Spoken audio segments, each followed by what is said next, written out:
morning, everyone. My name is Somalit Hogan with the Massachusetts Small Business Development Center. I am joined today by Emil Farjo from Common Capital and Jesse Curley from the Small Business Development Center as well. We're so happy you're here with us today for our first monthly Small Business Resources Forum. This forum was designed to help you get the information that you need, relevant information that you need in regards to what's going on with small business, whether it's small business assistance due to COVID, the pandemic, or educational programming that's coming down the road.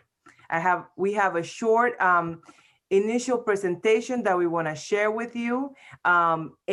Just please note that this meeting and this forum is being brought to you by a collaboration of technical assistance providers throughout the region, including the SCORE, the Center for Women Enterprise, Mass Growth Capital Corporation, Valley Community Development, Common Capital, Franklin County CDC, and the Small Business Development Center offices located all throughout the state, including at Clark University, Salem State University, and UMass Amherst. And we also want to thank our funders who make this webinar possible to you because they fund our program, the Small Business Administration, the State of Massachusetts, and UMass Eisenberg School of Management. Before we start, because this forum is meant to be very informative and helpful to you, we want to make sure that you are aware of all of the organizations that are available to help you right now with those grant requests funding, the stuff from Mass Growth Capital Corporation, or PPP funding coming down the line, or EIDL, any of those kind of fund requests or that are available right now. These folks can help you with. And so I'm showing you here the Western Mass Means Business is WMASS meansbusiness.com. We've created a website where you can see all of the organizations that are putting together this programming, and you can click on any of these links and go to them. And I'm just going to play a quick short 2-minute video so you can learn a little bit more about them.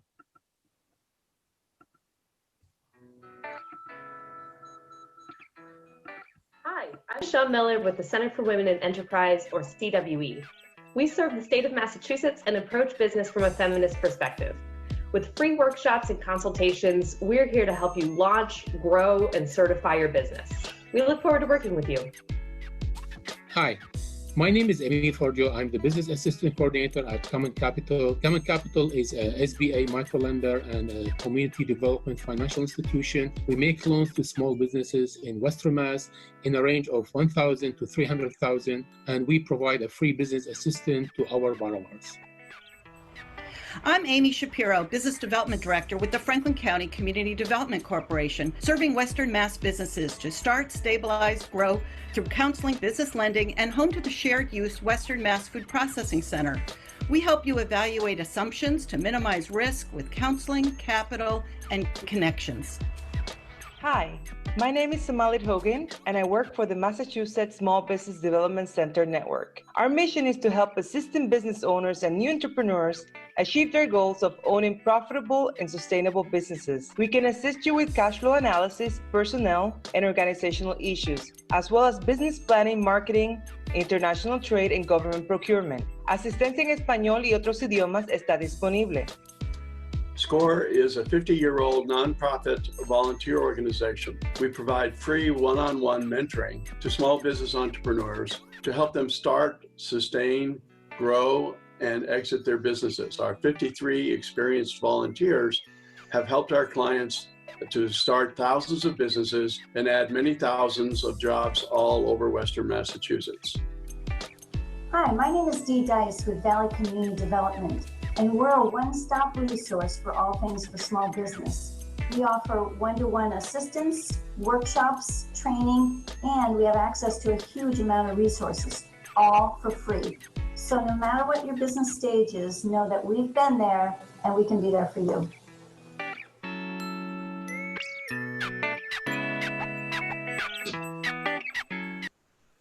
Great.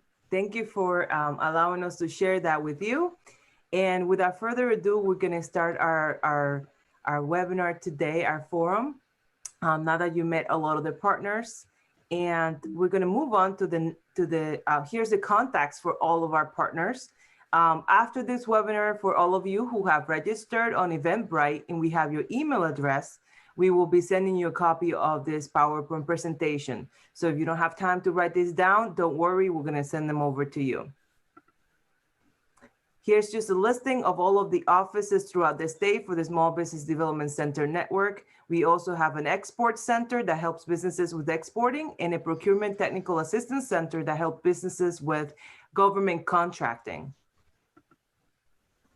If you do want assistance from the MSBDC, we have a very specific process that we use. You do have to request counseling through our website with a very simple form. Then you'll get a phone call and an email to set up your appointment, and there you go. So I'm going to hand it over to my colleague here, Emil. Emil, go ahead and give us an update on the MGCC grant. Thank you, Samahid. Good morning, everyone. I hope everyone is doing well in this nice sunny morning. So MGCC, Mass Growth Capital Corporation, it is a state organization. In partnering with the state, there's a fund last month to small businesses to help small businesses, and I hope many of you apply to this grant. So if there was over 10,000 applicants applied to this grant, only 10% of those people applied get awarded, and the focus was on minority-owned business, women, people of color, and disabled and veterans, and as well as for low-income people. Some of them get applied and get awarded. Congratulations for them. The other people stayed in the waiting list, and they will be reconsidered for the second round, and many of them already received notification that they need to, they get awarded and they need to complete some paperwork. Right now, there's people still in the waiting list, but still need some paperwork they need to complete, which is they get a notification that there's some paperwork they need to add or to submit. And this deadline is coming very soon, January 12th. So today is 7, so you have only 5 days if you are one of those people, 5 days to complete the requirement. So return back to your submittable application and see what is going on and what you need. Some people, they need to submit their certificate of good standing or their business certificate, or they might miss some paperwork they need to complete. And there is help to those people. And I will share the contact information for those people. And there is many people still in the waiting list, and they might be considered again. So this is round 1, and it is a mix of round 2 fund. For the people who didn't apply, there's another chance for them to reapply again. Can we go to the second slide? Okay. So the second round, it is open right now, and the deadline till January 15. Who should apply? Any business in Massachusetts, people need to be in business before June 2019. I will go over some, and this time the focus will be on some other categories: restaurants, bars and food trucks, indoor recreation and entertainment, gyms and fitness centers, personal service, nail salons, barber, independent pharmacists, event support companies like photography studios, videography studios, independent retail business with brick and mortar location that collect remit sales tax. And so if you are with this category, you can apply. And if you are any business in Massachusetts, just apply. And we can share with you the link to this application. Who should apply? You should be losing, you need to show that you have lost of income affected by the pandemic, and you need to have your tax return 2019 and your personal and your business tax return. This is very important. 2019 tax return for business and for personal. The application, the business can be any kind of business, sole proprietorship or corporation, LLC. As well, as I mentioned, the document to lose of income equal to greater requested assistance due to COVID-19. And I mentioned it should be open before June 30th, 2019. The ineligible businesses, real estate, retail, business owner, personal under age of 18, businesses that are chains, liquor stores, lobbyists, chemist related business. So this is not eligible. The amount of funding this time, it is up to 75,000, and it is capped to 3 months of operating expense evident in 2019 federal tax return. So they will check your taxes of 2019, and they will see your expense up to 3 months, and this is how they will count the amount of the grants. And everything they will see from March 10 to 2020, which is after the pandemic, till the date of your application. Approved of fund, they will check your application and go over all the requirements. I mentioned the requirement should be tax return, business, and personal, in addition to other document, which is if you are a corporation, you need to provide a certificate of good standing, and for the sole proprietor, you need to have a business certificate. And if you have a license and required to have a license, you need to provide your business license and any license that need to operate in the state of Massachusetts.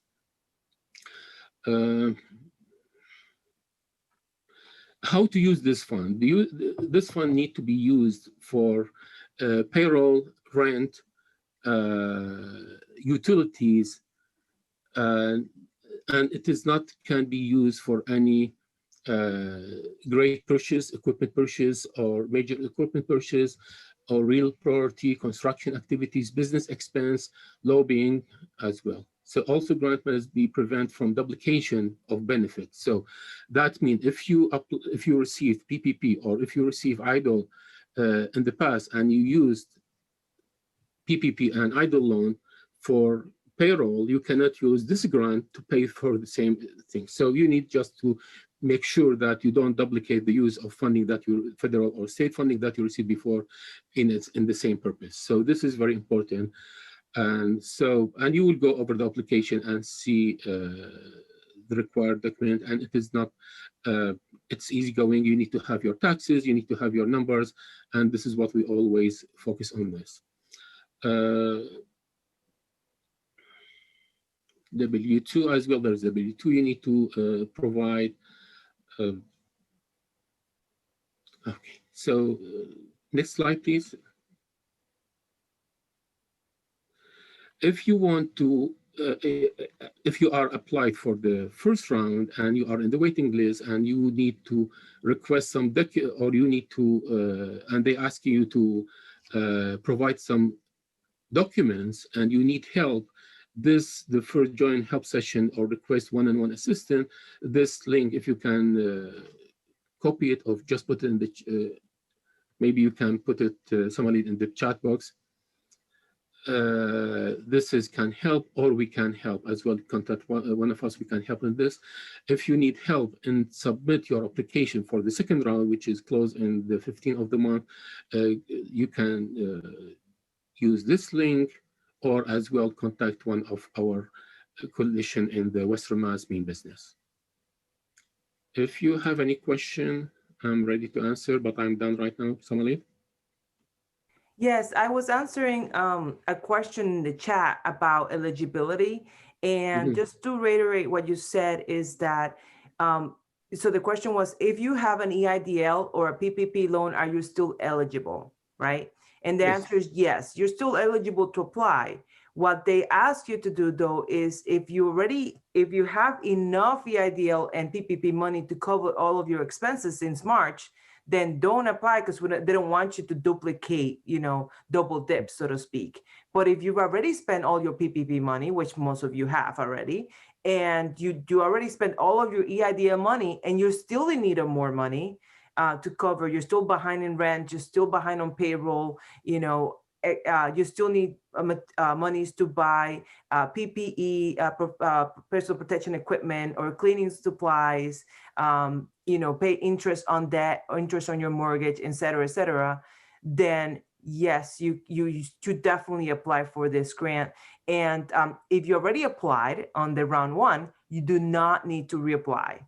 But just to reiterate what you said too, everybody that was found to have an incomplete application or documentation that was put in the wrong place. Say, for example, someone put in their personal tax return instead of, and not their business tax, federal tax return, you're going to get an email and it's going to say that we need you to review your application, go into submittable, and review all of the uploads, all of the files you uploaded, to make sure that you enter the correct file in the correct place, that nothing is missing.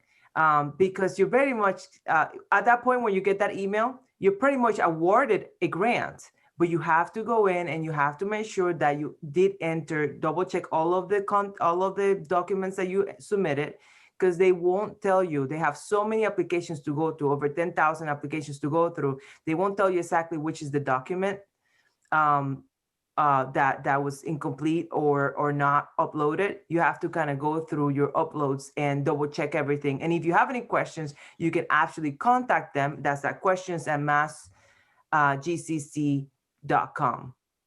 I'm sorry, that is questions@massgcc.com. That is correct. And so I hope that answers that.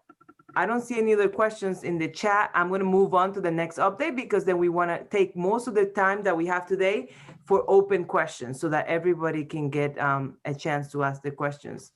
So just wanted to give a quick EIDL update, Economic Injury Disaster Loan update, for those of you who are interested in that topic. We promised we will cover that today.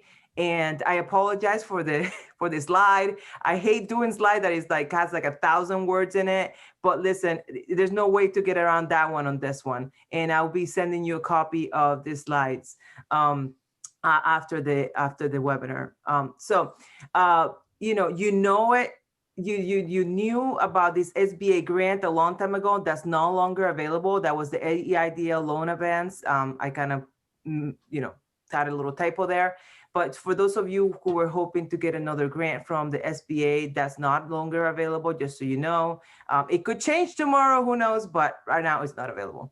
SBA is currently accepting economic injury disaster loan applications for all small businesses, including agricultural businesses. They're eligible to apply.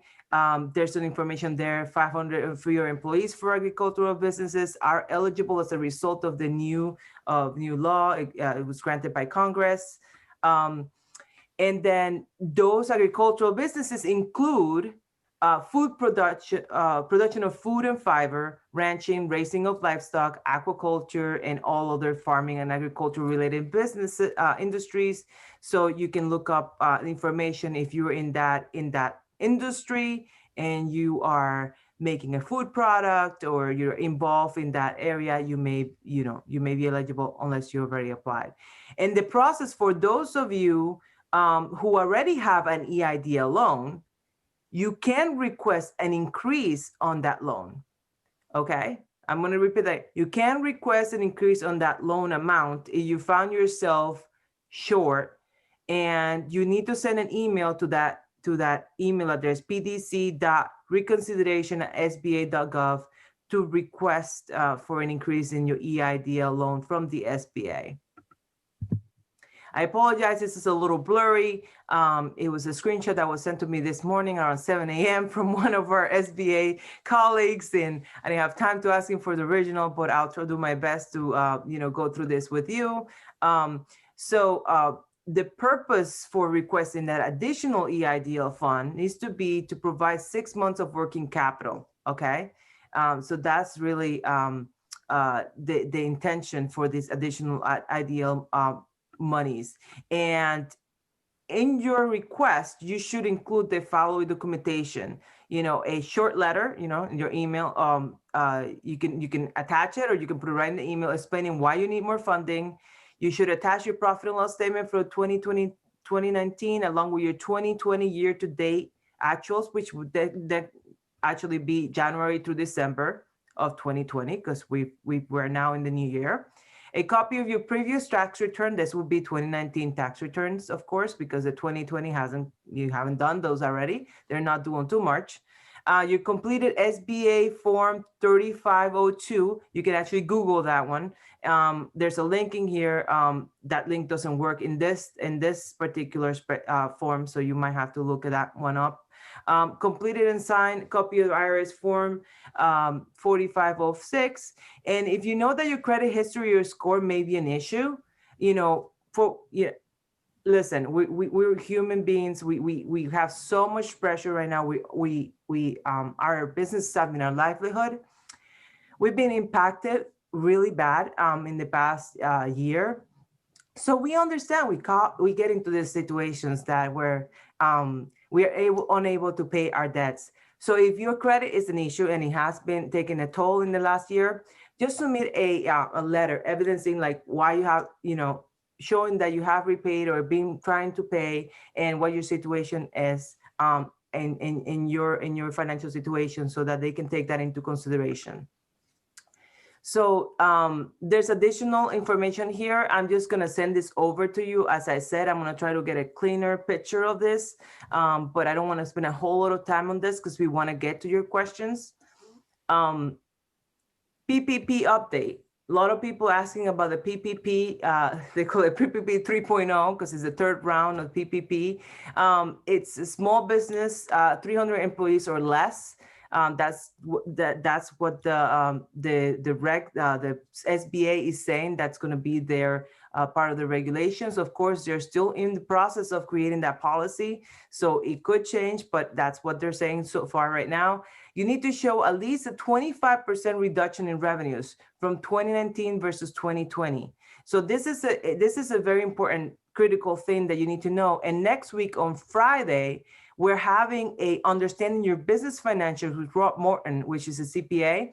That will be posted later today or tomorrow on our website and on the Western Mass Means Business website, that we had that webinar next week. And he's going to show you how to calculate this, this 25% reduction in revenues. So you can demonstrate that if you're looking to apply for PPP now, or to ask for an additional monies to your existing PPP loan, which you can do through your lender. You must have been in business prior to February 15, 2020. The maximum loan size now is $2 million.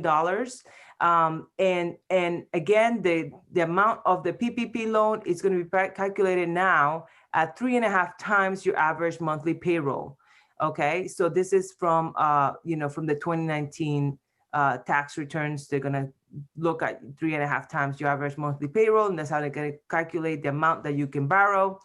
This didn't change. 60% payroll, 40% other eligible expenses. That's sort of like the rules if you want to be able to get it, most of it forgiven later on. And in other eligible expenses, those include, rent, operations, software, interest on mortgage, et cetera, et cetera. 8 weeks or 24-week coverage period, you can still pick from one of those. That hasn't changed.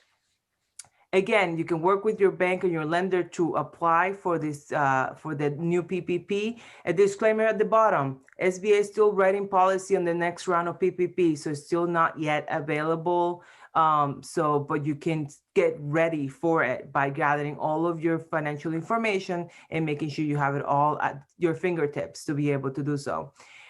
New this time around, which is going to make a lot of people happy, religious and 501c6 organizations are now eligible. That includes chambers of commerce, which were not originally eligible to apply. And so they found themselves in some pretty economic dire situation, but now they are eligible to apply for PPP and can remain open if they're able to do so. Set asides for 10 employees or less, second-time borrowers with 10 employees or less, and first-time borrowers. What this means is that out of the new pot of money, they're setting aside a chunk specifically for businesses with 10 employees or less, and which is great because they're trying to guarantee that folks like you, like me, who only have 1 or 2 or 5 or 6 employees are able to get a chance at this money as opposed to having bigger businesses, corporations that jump the gun on us. So set asides for businesses with 50 and fewer employees as well. So there's from the same pot of money, they're just kind of splitting it up and saying this fund is for this and this for that. And hopefully it'll be sufficient to help many of you. Safe harbor provisions are still in standing. You can look those up.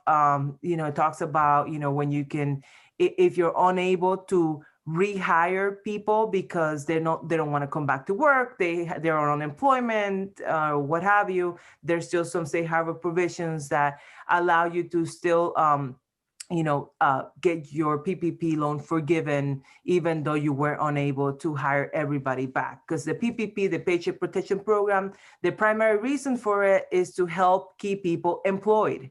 And so if your employees are going on unemployment, they're obviously not employed by you. And so it's kind of tricky. We want you to use this money to rehire folks and bring them back to work. Which I know it was tricky for a while there for many of you who couldn't open your businesses or are unable to open fully at this time. That's why they have those safe harbor provisions, because they understand the state is having certain limits on how long you can open, et cetera, and that limits your ability to keep your employees hired and working. So no longer reducing the PPP loan forgiveness by the EIDL loan advances. So this is really good news for many of you who had the EIDL loan advance. And say you had 10 employees and you got a $10,000 EIDL loan advance. Before they were saying, well, when your forgiveness calculation for the PPP, we're going to take that out and you're going to have to pay that as a loan. They're no longer doing that. And for those people who they actually got that loan, banks are going back and letting them know that that amount is now forgiven. So that's really great news for businesses everywhere who got that EIDL loan advance. And businesses' expenses that were paid for by PPP funds can now be deducted in taxes as usual. This was a big question that was a big issue that many small business owners had, because they say like, whoa, wait a minute. If I use this to pay my rent, now I can't deduct my rent in my taxes. How does that work? Then I'm going to end up having to pay more taxes. Well, guess what? That problem goes away now. So that's really good news for small businesses everywhere. And that is the end of my presentation. And let's open it up to questions, Jessie. All right. So let's take the questions that came in the chat first. So if you haven't seen the chat, I put a couple of the links that Emil and Samaled were referring to. So those are there too. So the first question, this goes back to the EIDL, Sam, from Cecilia. Is it possible to get the EIDL loan forgiven? She received $10,000. She's a tiny daycare. Okay. Yeah, so for the EIDL loan, as far as we don't know, there's no forgiveness right now for the EIDL loan. What there is that extension, you don't get payments for a whole year, and it's a very, very low interest loan. And, if at the point in time where you have to start repaying, you still have issues that you're unable to make payments when you have to start, you can contact the SBA and request a review of your loan and work with them on that. But right now, forgiveness is only available for like the PPP loans. Celia, did that answer your question? If you're still on, did you need to unmute and ask anything additional? She said, yes, she's good. Okay. I'm fine. Yeah. Okay, thank you. I apologize, I pronounced your name wrong. Nate asked the question, average payroll from what time period? I'm assuming this is the PPP. Average payroll from what time period? Okay, so 3.5 times your average payroll. This is from the 2019 tax returns.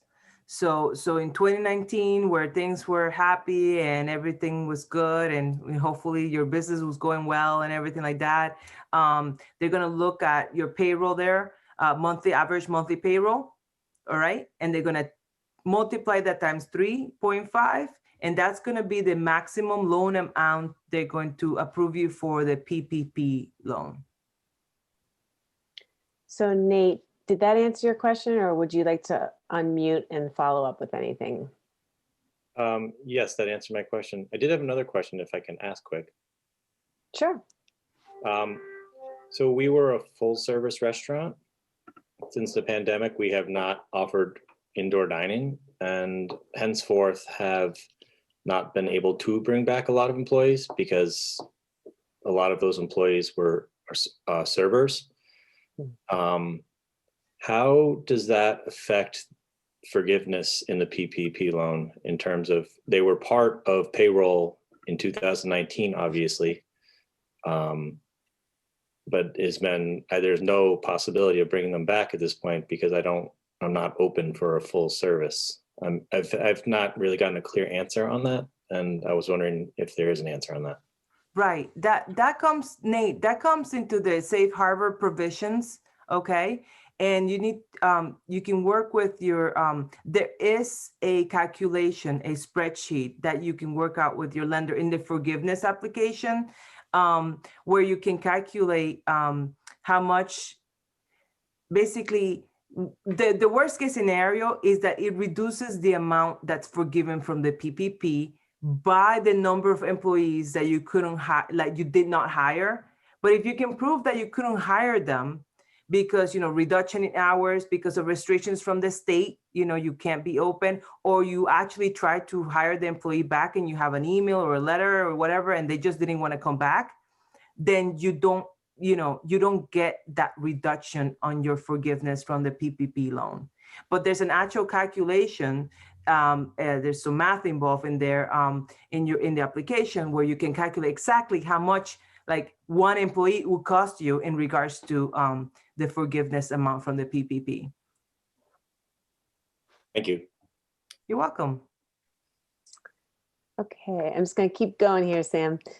So this is from Jesse. Is the criteria for figuring out the amount that a business is available for PPP still only an 8-week payroll plus the 3.5 times? This is for restaurants. And then what is the 24-week timeline? Yeah, I'm always confused by that one too. My understanding is you can choose to use the PPP loan amount, the amount that you get, the amount calculated for the maximum PPP loan you can get won't change. But then you decide if you want to use it within that 8-week or that 24-week period. And I'm always a little bit confused by that too, because I'm like, well, it's really 3.5 months. And then, so that's not really either 8 weeks, 24 weeks. So I'm like, but like where they come up with that. But the important thing is that the amount of the PPP loan gets calculated the same way for everybody. It's how much time you have to use it. And you have kind of like that flexibility. And what I would say is that definitely work with your accountant and discuss it with your lender as well, to decide which period makes more sense for you, for your business. And if you still need assistance, reach out to one of the advisors in this call, or, the folks that I put in the contact, and we'll get the answer for you. And I know, Jess, you had a couple questions, so I just want to offer you too, if you want to unmute and add anything else, or are you satisfied? Yeah, I have one more question about the specific question about the MGCC, but I'm happy to let other people ask their questions before I get back to this one. If Sure, maybe Go ahead and we'll, ask your question. oh, okay, go right ahead. it's specifically around the 24. So the money that we get can be used for prior expenses, but they say that for any future expenses, you have to show documentation within a certain amount of days. And I feel like it's 24 days, 25 days, something around there. 45 days. 45. 45 days. So, Jesse, but my question to you, did you apply for 5 or fewer or 50 or fewer? 50 or fewer. 50 or fewer. So, okay, complete your question, sorry. Okay. Basically, we are hoping that the funds will allow us to get into the late spring. So any expenditures that we make after mid-March, one, is that allowable? And two, like how do we approximate that? Or are they just not saying that we can use any of that money after 45 days of receiving the funds? So my question to you, when you applied, you put in this table how you will use the money. Let's say you request the money and you told them how you will use this money. And I hope they approve you for the amount that you requested. Is that correct? Yeah, that's correct. So, and they approved you. They gave you the money, and you can use this money the way that you explain it. Okay. Because the 50 and under, the 50 or fewer, there is not in the application that you can use it for future spending. You can use it only for something that you already spent and you get reimbursed. The 5 or fewer, that's something that you can use for a future spending. So, and it is, let's say it is not clear. Yesterday I asked this question. They told me as long as an applicant asks for this amount and explain to them how this person will use the money, that would be fine. My advice to you, keep record of everything that how you will use the money, and keep receipts, because I don't think they ask you to submit any paperwork to show them that how you will, because this is for something, because your grant is for something that you already spent. Right. Yeah, we were expecting it to cover expenses that have already been paid out, such as payroll for the last 6 months from when the PPP ended. So, but that money has already been paid out, so we don't have anything to, like, we don't have to show anything for that. It can just go into our bank account as repayment. Okay, so my question, did you use this money from a PPP or EIDL, or just use it from your income, from your personal income? This would be after the PPP funds ran out. Okay. So it's like post PPP to now. Just keep it, yeah, just pay yourself or just keep it in your business account. And then, because you already spent this money and you request this money to pay yourself for the money that you already spent. Exactly. Okay. That's okay? Yeah. Okay, thank you. It's always fine to pay, as Emil said, for prior expenses, as long as you didn't already paid for them with like PPP or EIDL money. If your PPP and EIDL money ran out, then from that point forward, absolutely use the MGCC grant funds to cover those. Great, perfect, thank you. And I just wanted to insert a piece of information to differentiate, and please, Sam and Emil, correct me if I'm wrong. Yes, need to make this clarification, I know, because there's 2 rounds, there's different rules. The 5 or fewer and the 50 or fewer grant applications for MGCC have passed. Everybody who applied for that, you follow those rules, you are in that pool, that's fine. The new round for people who have not applied to MGCC at all has not completely new rules, but it doesn't have all of these nuances to it. It has some of them, but it doesn't have the 5 or fewer. It doesn't have the income eligibility requirement. You know, it's up to $75,000 instead of having 2 different amounts, and so on. And the other thing that's important to note is that in terms of getting your paperwork or your numbers organized, the MGCC, the new application period closes on January 15th. And there's really no benefit to getting it in sooner. And so take your time, get that all good and organized. But Sam, I wanted to double check. I thought we heard yesterday that the PPP, once they open that's different, right? That's a first come, first serve. The PPP 3.0, well, for the folks who already have a PPP loan, they can ask for an extension for increase in their loan.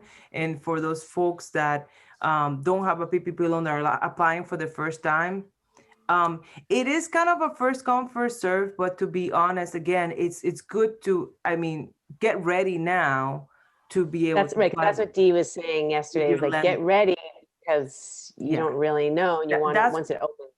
That's right. That's what the financials in this webinar we'll have next week with Rob Morton. He's going to show, like, with your financials, looking at your profit and loss, your balance sheets, et cetera, especially profit and loss. That's really what you're looking at, to compare 2019 to 2020 profit and loss statements, to show that 25% reduction in income, to be eligible to apply for this new round of PPP.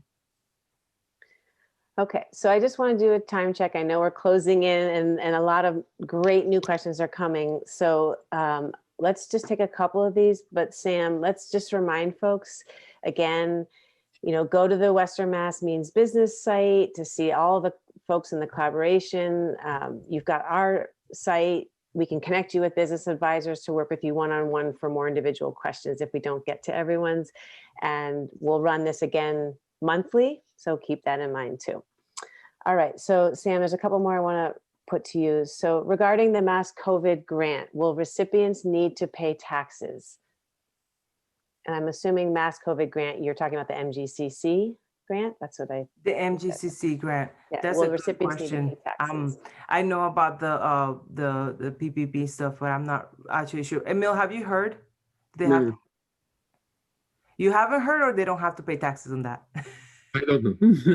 I don't have any information. Yeah. We'll have to put a pin on that one, Jesse. Why don't you write that one down? Because we need to have an accountant somewhere or from MGCC answer that question for us. I did want to say, and I didn't show this earlier, and I apologize. I didn't show the information about the regional grants, which I was supposed to cover today too, and I totally forgot. I apologize for that. It's the first forum, so please forgive us for this. But I did want to make sure everybody was aware. For those who are in, there's like 15 cities and towns throughout the Valley who are eligible to apply for regional COVID-19 grants. These are being managed by Valley Community Development. And so you go to valleycdc.com. Just if you could put this link out there for those of you who are either in Amherst or there's, I'm going to look it up right here, and located in Agawam, East Hampton, Granby, Hadley, Hatfield, South Hadley, Southampton, Southwick, or West Hampton. You can apply for up to $10,000 grant, and it's through the Valley Community Development. And this is where you would go and look at the eligibility criteria closely, because they do have, this is for the business owner must be income eligible. So you look at the family size and your total household income, and you can figure out, this is the first check if you're eligible for this type of grant. It does tell you what you can use it for: working capital, technology, safety equipment, et cetera, et cetera. And again, here's listed information for the folks that you can reach out to, including us, to help you with the application. And very important to look at the application materials and links as well, because there's a template here that can help you calculate actually the impact of COVID. And they're going to look at that in order to see how much you can actually apply for. So it's up to $10,000. That doesn't mean that you get the full $10,000. You have to apply, submit your financial information, and then it determines how much you can get actually in a grant. So let's just review the business start date requirements. So someone has a question, if they open their business in July 2020, would they be able to apply for any of the things we're discussing? And I'm All right. pretty sure. Okay, let's see if I get this right. Okay. I know. PPP, PPP EIDL is February 12, 2020. 2020.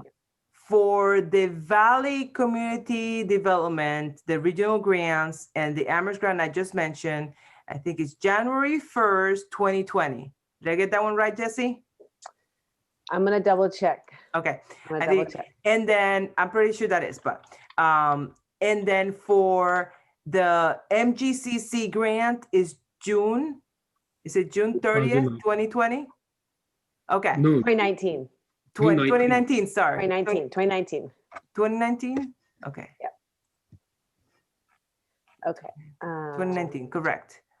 So I'm just Wait, double so it's- checking. So let's write this down on the chat because PPP to February. in 2020, and then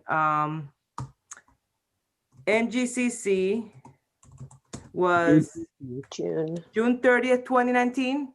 yes, 2019. June 30th, 2019. And then Valley is January 1st, 2019. 2019. Valley Community Development is January 1st, 2019. Okay, those are just 3 dates. So you must have started your business prior to that date for you to be eligible. How do you prove that, right? People ask me this all the time. You either have a certificate, a business certificate from your city or town, or you have your LLC documents or corporation documents from the Secretary of State that show the date that you started. If you're a sole proprietor and you didn't have a business certificate at that point in time, even though you had started, you have profit and loss statements that show your income and expenses prior to that date. And you also have tax returns for that year to be able to prove. Go or ahead. lease agreement. Lease agreement. Lease agreements, yeah, lease agreements. If you started your lease, say, January 2019, but you didn't really have like a lot of sales and things like that, but you started your business, you can show your lease and say, oh yes, I did start, that month, and because your expenses started, even though your income may not have kicked in right away. And so let's wrap up with this last question, which has to do with the PPP. And it's a sole proprietor who had a lot of business expenses in 2019. Net profit on Schedule C was very low. Is the PPP still just based on net profit on the Schedule C? For a sole proprietor, yes. Yeah. For a sole proprietor, because you don't have payroll, technically. You do owner's draw. And so they take the amount that you, quote unquote, made, your profit for that year, as is the amount that you technically paid yourself. And so that's what they use. So for sole proprietors. If you are a LLC and you have, payroll and you have all this stuff, then that's different. Okay. So I think we managed to somehow get through all the questions in the chat. And so, Sam, I'll turn it back to you for closing. And I'm so glad everyone was here today. Yes, well, thanks again, everyone, for joining us today. I just wanted to quickly flash again on the screen. This webinar and future webinars will all, we're looking to do next month, the first Thursday of the month. Be sure you sign up for it on Eventbrite so you get the link, and we'll make sure that next time there won't be as snafu with the link next time, and that we'll all be on time, start on time. We want to thank you for joining us today, and feel free to reach out to any of us for assistance with your applications. We wish you luck and a great 2021. Be well, everyone. Take care.